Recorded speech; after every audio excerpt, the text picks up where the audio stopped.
Good morning, good afternoon, good evening, folks. Michael Zuber, one rental at a time. And if you haven't figured it out yet, one rental at a time is a very, very different YouTube channel. First and foremost, we do a daily financial news at 7:30 a.m. We've been doing that for 1,000 days in a row. But what really makes this channel special is we have 8 experts that come back each and every week talking about a subject that they know deeply that I do not know. And on Fridays, we bring on what is called a non-qualified mortgage lender in non-QM. And his name is Stephen Dow from Velocity Mortgage. How you doing, sir?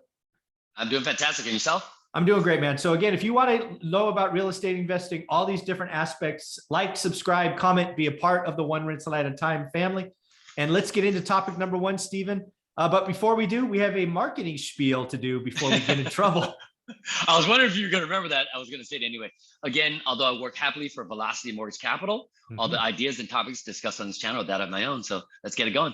Yeah, folks. And if you haven't figured out yet, we bring the best and the baddest people to this channel. If Stephen doesn't want to gloat, but I'll gloat for him. If he turns his right shoulder to the camera, you will see he was part of President's Club. So he knows what he does. So he's one of 10 people to get that sweet shirt or polo or whatever the hell that thing is. Well, thanks, Mike. Appreciate the shout out. No, it's just cold. You know what I mean? And it's just, you want to flex. I know. You want to flex. No, I mean, marketing. That's why I keep this side out. I don't do this side. Yeah. So. Well, hey, man, one of the things I want to do is talk about rates. A couple of things. First and foremost, on this channel, I don't know what it was, 4 months ago, you and I talked about, we expected rates to go up. We expected rates to go up quickly.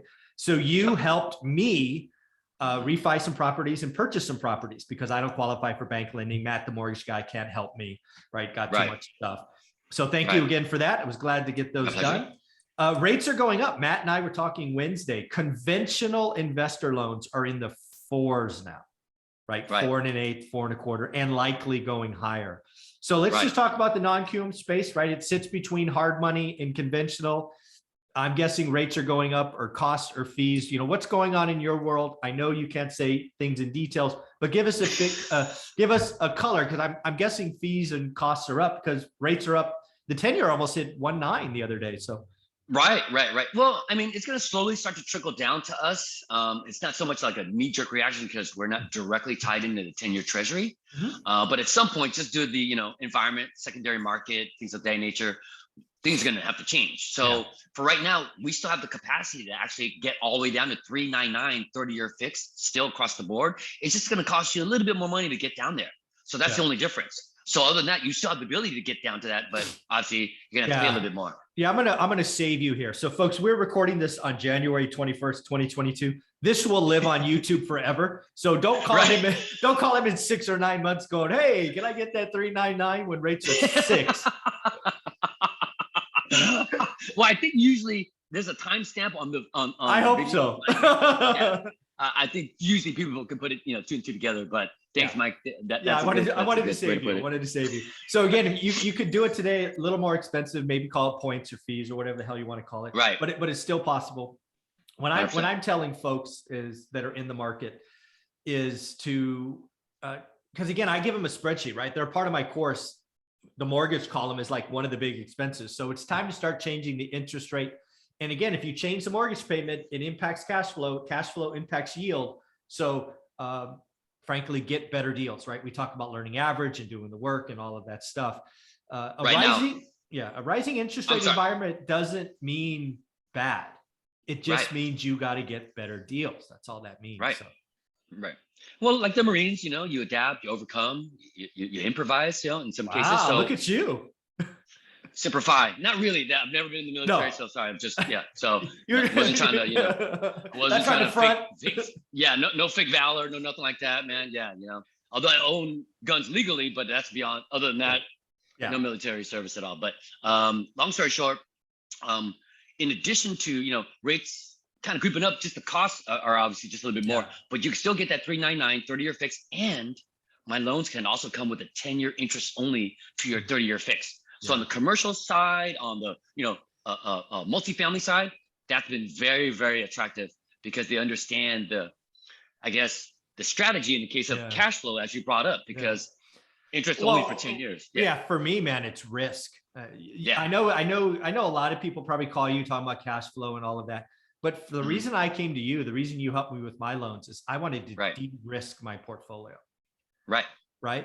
I probably could have gone somewhere and gotten a slightly cheaper rates, but it would have come with a term and probably 25-year AM versus 30-year AM, which makes a surprising difference. Correct. But I wasn't rate chasing. I was like, dude, I'll pay the extra point and lock it in. Yeah. 30-year. I wanted to de-risk because again, I do this business every day. We're trying to grow the portfolio. I'm raising capital because I see some stuff coming. It's just about planning and again, we share it on this channel. That's what makes one rental at a time very different. Is I tell everybody what I'm doing. So agreed. No, it's been very fun and rewarding to be part of this channel because everybody gets to talk to from the novice, haven't done anything, just starting out, want to know if I'm in the right position, to very well established 60 plus doors, trying to move around different assets, reposition stuff, capitalize on dead money. I've got a gentleman again. What's up, Will? Shout out to Big Will. He's been very aggressive and understands, the environment at that time and has been making some really aggressive moves to basically tap into dead money. And he's now shifting that stuff around. He's picking up other properties. So he's been making some pretty good moves in the last couple of months. So yeah, again, a lot of people that are novice or maybe newer in this game look at a rising rate environment and think deals go away.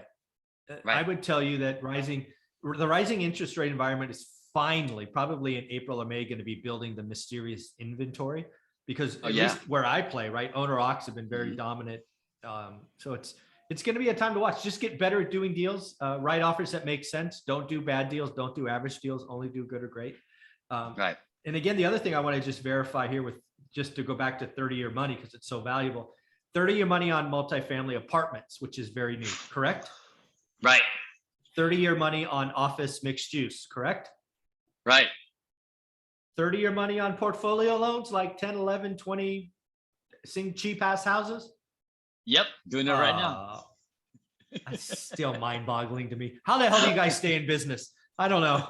The business model works. I mean, to some extent, it's a lot of work for those big portfolio deals. I'm sure. It's the same amount of work for less money because the price points are so much lower, but it's still, all separate properties have at least all different, appraisals, prelim, insurance. So a lot of hair, but we get through it, because we're looking at the bigger picture, trying to build that relationship. And so over time, if we can keep these things smooth and they fun, they always come back. So we're working on several second, third, kind of series of loans for the same scenario, just, blanket loans. And so this has really been, I think, a rewarding experience for those people as well, because I don't think they would have known a lot of this information without tapping into your channel. So yeah, portfolio and blanket loans are sort of this mysterious thing. So thank you for bringing it. And then to find that you brought 30-year money to commercial paper was just a cherry on top and personally helped me. So thank you for that. How can people reach out to you if they want to play in this game and see what's going on? Again, just SDAO, SDAO at velocitymortgage.com. Please put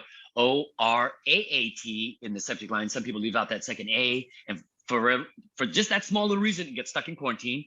Please put in the body of the email just a simple breakdown of what you're looking for as far as either desired terms on your specific property type and or address, and then desired terms of loan amount, LTV, your mid FICO score, property type, and that's pretty much, and the best phone number to reach you back at, and that'll allow me a much quicker to analyze your situation, call you back up in 10-15 minutes, hopefully, if not longer. But then we'll just have a quick conversation to see if we could do this or not. But otherwise, trying to cut down on so many back and forth emails and then just not having enough time to get back to everybody in a timely manner. So this will definitely help.